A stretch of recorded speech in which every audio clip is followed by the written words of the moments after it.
మహాగణాధిపతయే నమః. ఓం గురుభ్యో నమః. ఓం శ్రీమాత్రే నమః.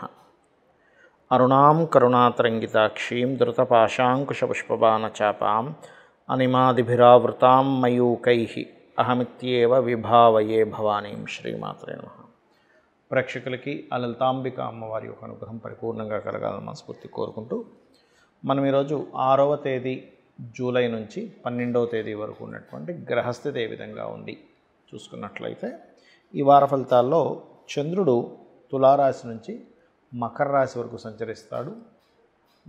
కుంభంలో రాహువు, మీనంలో శని, అదేవిధంగా వృషభ రాశిలో శుక్రుడు, మిథునంలో గురువు, రవి ఉంటూ గురువు కొంత అస్తంగత్వ దోషంలో ఉన్నాడు. మరియు అదేవిధంగా మనకి బుధగ్రహం కర్కాటకంలోని సింహంలో కుజుడు, కేతువు కలిసి ఉన్నారు. ఈ యొక్క గ్రహస్థితిని అనుసరించి ఏ లగ్నం వారు, లగ్నం తెలియని వారు రాశిని చూసుకోవచ్చు.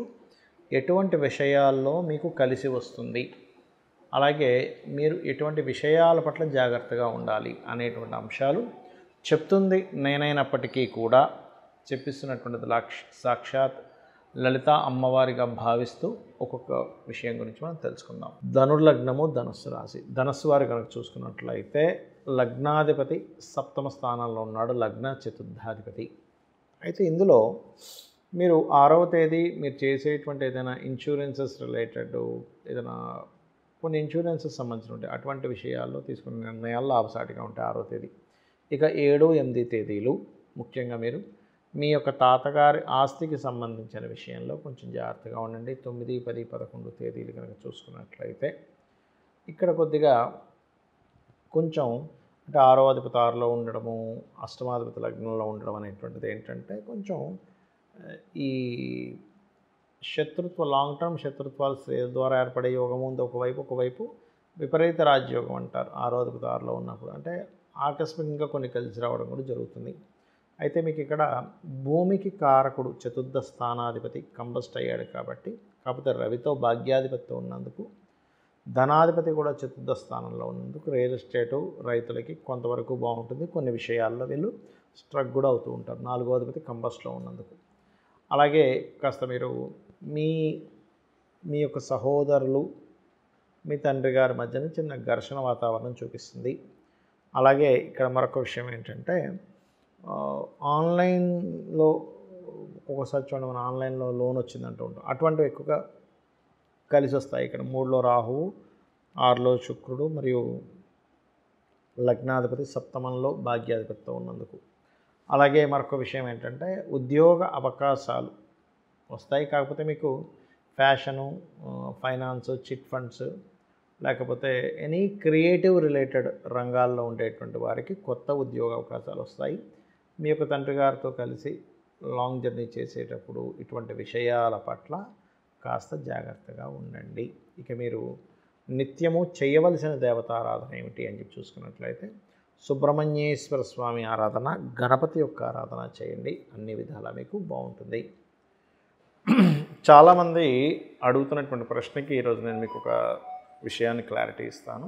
చాలామంది ఏంటంటే, ఏమండి నాకు ఎవరు చూసినా గజకేశ్వరి యోగం ఉందంటున్నారు, బుధాదిత్య యోగం ఉందంటున్నారు, అనఫా సునఫా యోగాలు ఉన్నాయంటున్నారు, చాలా సరళ యోగం అని, లేకపోతే మాలవ్య యోగం అని, లేకపోతే పంచమహాపురుష యోగాల్లో రకరకాల యోగాలు ఉన్నాయంటున్నారు. మరి నా జీవితం ఎందుకు ఇలాగే ఉంది అని అడుగుతున్నారు. దీనికి జ్యోతిష సంబంధించిన కారణాలు, మనం నిత్యము చేస్తున్నటువంటి కొన్ని తప్పిదాలు. ఏమిటి జ్యోతిష సంబంధించిన కారణాలు అంటే, మనకి ఎటువంటి యోగం ఉన్నా గుర్తుపెట్టుకోండి. పాయింట్ నెంబర్ 1, ఆ యోగం ఫలకృతంగా ఉందా, బ్లాకుల్లో ఉందా చూసుకోవాలి. బ్లాక్డ్ భాగ్యచక్రం అంటారు. మీకు రావాల్సిన భాగ్యం బ్లాక్ అయిపోయింది అంటే ఏదైతే యోగం ఉందో అది పాపకర్తరలో ఏమైనా ఉందా అనేది ముఖ్యంగా మీరు ఒకసారి దాన్ని చూసుకోవాలి. అప్పుడు ఏ గ్రహాల ద్వారా అయితే పాపకర్తరలో పడిందో ఆ గ్రహాలకు సంబంధించిన రెమెడీ కనుక చేసుకుంటే ఆటోమేటిక్గా మీరు పడుతున్న కష్టానికి, చాలామంది అంటుంటారు చూసారా, నేను ఎంత కష్టపడుతున్నా అండి, ఎంతో ప్లాన్ చేస్తున్నా, అయినా అసలు ఇది సక్సెస్ అయ్యి ఉంటే కొన్ని కోట్లు సంపాదించాల్సిన జాతకము నా లైఫ్, అలాంటిది అప్పుల పాలవుతున్నాను అంటూ ఉంటారు. ఎందుకు అంటే కారణం ఒకటి, అప్పులు విషయంలో ఇబ్బంది పడే దశ నడుస్తుంటుంది. ఒక్కోసారి ఇలాగా ఎన్ని యోగాలను బ్లాక్ అవుతూ ఉంటాయి. అదేవిధంగా సంపాదన ప్రధానంగా అందరూ కూడా తీసుకుని ఉంటారు. సంపాదన ముఖ్యం కాబట్టి శాస్త్రం కూడా సంపాదించమనే చెప్పింది ధర్మంగా. కావున సంపాదన ఇచ్చేటువంటి గ్రహం ఎవరో తెలుసుకోలేక మనం రకరకాల మార్గాల్లో ధనాన్ని సంపాదించాలని వెంపర్లాడుతూ వాటి విషయంలో ఇబ్బంది పడుతూ ఉంటాం. ఇది ప్రధానంగా తీసుకోవాలి. ఇక మరొక విషయం ఏంటంటే, ఇక్కడ చాలామంది వాళ్ళ డైలీ లైఫ్ స్టైల్లో కొన్ని మార్పులు చేసుకోనంతసేపు మీకు ఎన్ని యోగాలున్నా, ఎన్ని పరిహారాలు చేస్తున్నా మీకు ఎట్టి పరిస్థితుల్లో ఎక్కడా కూడా మీకు ఫలితం రాదు. ఏమిటా మార్పులు చెప్తాను చూడండి.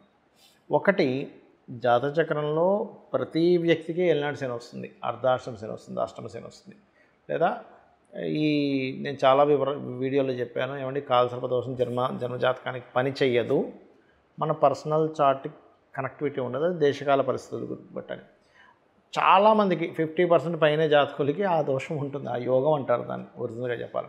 అది చూసేసుకొని నాకు ఇంకేమీ పనికిరాదేమో, నేను ఎందుకు పనికిరానేమో అని అనుకుంటూ ఉంటారు. ఎందుకంటే మీరు ఒక రోగిని కూడా మీరు గమనిస్తే కొన్ని దేశాల్లో ఇటువంటి పరీక్షలు నిర్వహించారు.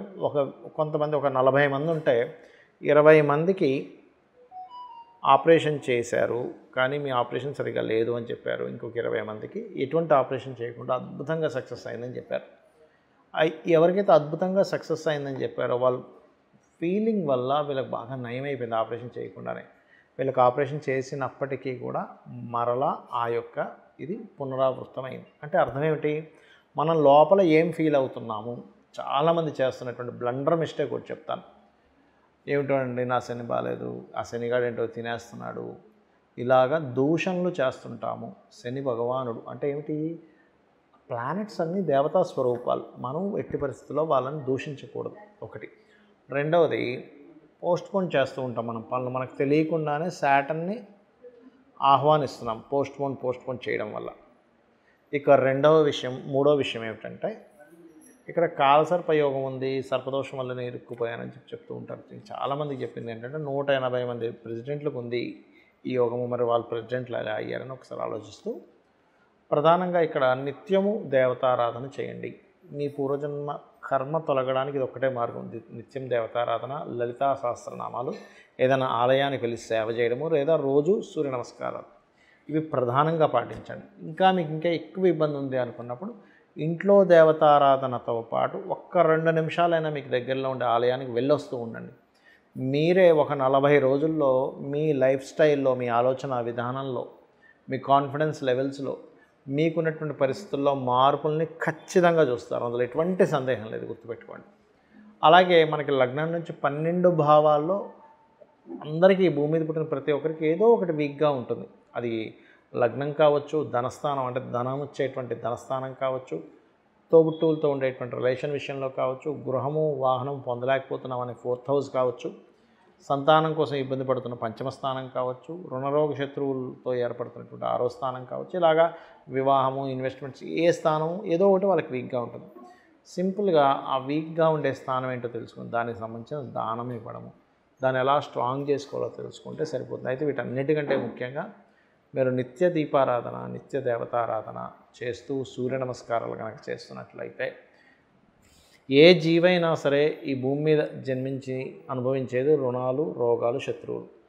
జంతువులకైతే శత్రుత్వం ఉంటుంది, రోగాలు ఉంటాయి, శత్రుత్వాలు ఉంటాయి, కానీ రుణాలు ఉండవు. అంటే ఇక్కడ రుణం అంటే ఏంటంటే, మనం అంతసేపు ఒకరి దగ్గర ధనం తీసుకున్న రుణమే అనుకుంటాం, కాదు. మనం ఒకరికి రుణపడి ఉంటాము, అందుకే వాళ్ళకి అన్నం తినిపిస్తాము, లేకపోతే వాళ్ళకి బట్టలు కొంటాము, లేకపోతే వాళ్ళకి ఏదో మనం పని చేసి పెడతాము, వాళ్ళ దగ్గర కొంత సర్వీసెస్ ఇవ్వాల్సి వస్తూ ఉంటుంది, వాళ్ళ దగ్గర డబ్బులు తీసుకుంటాము, ఇలా రకరకాలుగా ఉంటాయి. మీకు 6వ స్థానంలో ఏ గ్రహాలు అయితే ఉన్నాయో ఆ గ్రహాల కంటే లగ్నం నుంచి 6వ స్థానం, చంద్రుడి నుంచి కాదు, ఆ గ్రహాలకు సంబంధించిన దానం ఇవ్వండి.